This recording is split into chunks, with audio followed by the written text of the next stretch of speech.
et de participer à ces travaux d'aujourd'hui qui consacrent l'avènement d'un nouveau règlement intérieur pour notre Assemblée. Il est important de préciser, à l'intention peut-être de ceux qui ne savent pas, ou peut-être qui ne connaissent pas les conditions dans lesquelles nous avons travaillé, que ce règlement intérieur sera l'unique règlement intérieur que l'Assemblée aura. Les règlements intérieurs, on les a abrogés.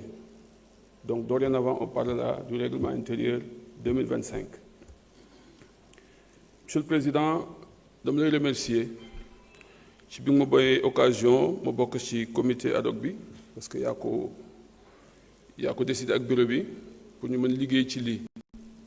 Et c'est pourquoi, quand je salue votre démarche inclusive, cela ne devrait pas surprendre.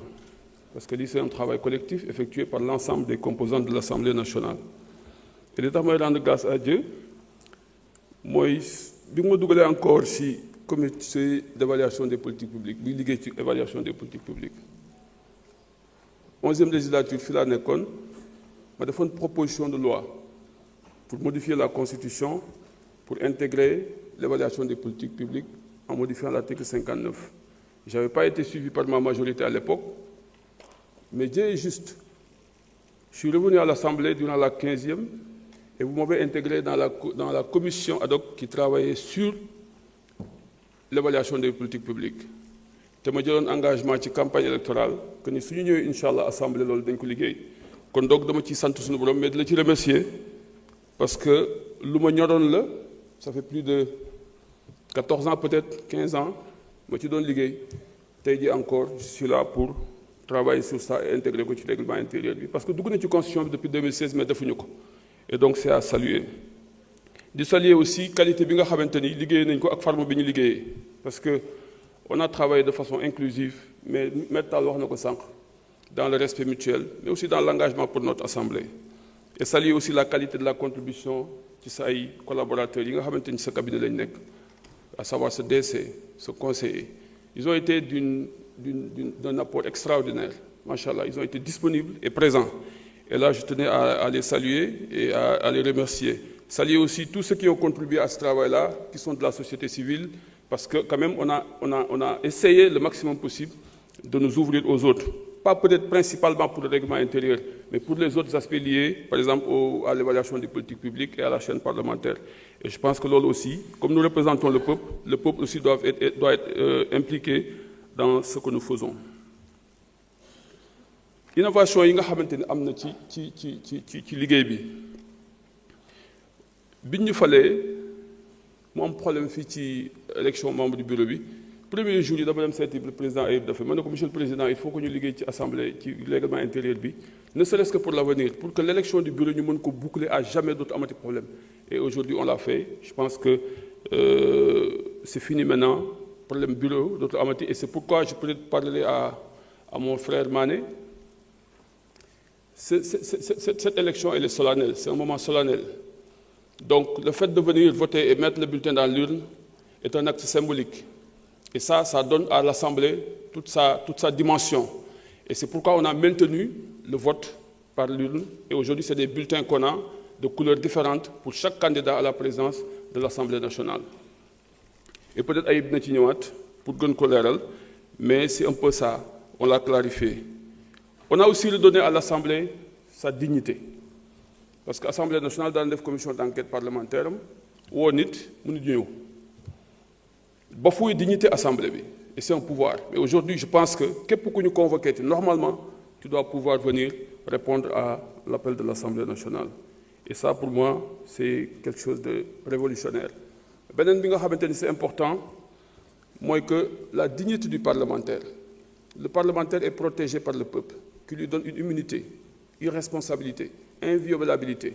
Mais quand on lève l'immunité parlementaire d'un député, ça fait même mais aujourd'hui, on demande à ce que le ministre de la Justice puisse nous donner des informations concernant notre collègue qui a été envoyé pour répondre à la justice, pour nous savoir au moins nan le mujjé ak lan le dossier pour ñu bañ a wane ni ñi dañoo sànni wala dañoo xalab suñu ay collègues.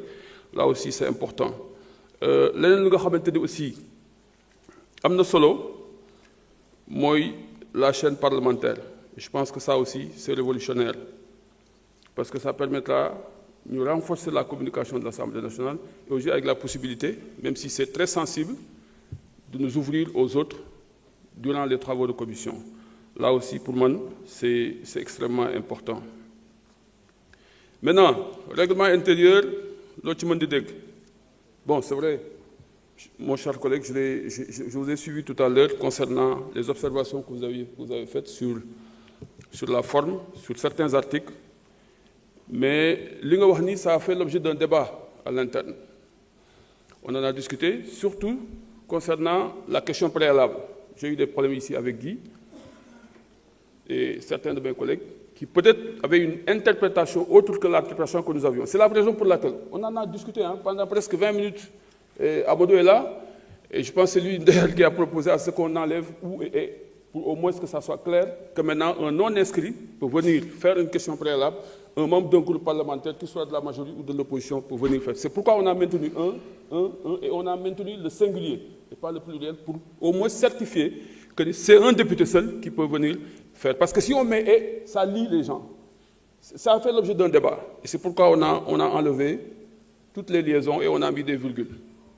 Alors, donc, ce que je disais par rapport à règlement intérieur, njariñ bi mu am mooy nañ ko respecté suñ ko respecté wul bariwul njariñ respect bi nag ci ñun la war a commencer mais aussi avec monsieur le président et j'ai toujours insisté à ce que le règlement intérieur soit respecté parce que nous représentons le peuple et je l'ai dit, il faut que nous soyons à la hauteur des attentes et des enjeux aduna fi mu toll et c'est malheureux parce que j'ai constaté que ni suñu assemblée bi li ñu liggéey fii depuis 6 mois yi di jël élan bu garaaw gaay bu ko brisé ay affaire suukaru koor rek yu kenn xamul ay waxu yu kenn xamul alors pour man non c'est très sérieux je suis très sérieux et ça m'a fait mal parce qu'on a fait un travail extraordinaire et là on nous limite à des choses yu nga xamante ni pour man amul njariñ parce qu'il faut que ñu comprendre une chose ñun dañ ñu fal ay kilifa lañu yu am solo ay député lañu dañuy légiférer pour le pays loi bu ñu jël tey bu ñu ñëwoon 22 heures kenn du génn 22 heures ñun ñii tey bu ñu ko waxoon mais loolu kan moo ko mën a fay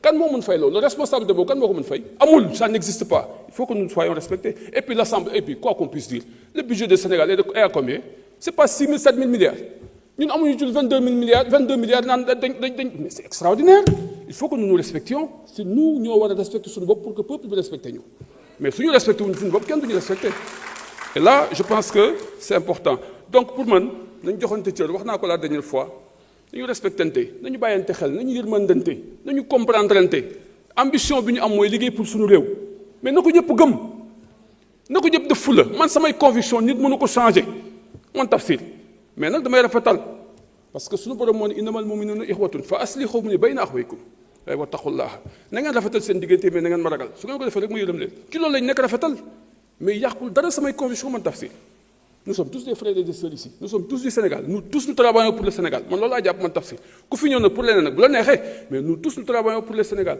moi je suis un opposant et je l'assume mais damay opposé wu façon bi ma bëggee opposé wu parce que damay jàpp ni li may def nii dafa ma ko pour man mais pour Sénégal ñi ma fi envoyé dañu am yaakaar ci man et loolu laa jàpp ni moom moo nekk ñun ñëpp fii ñun ñëpp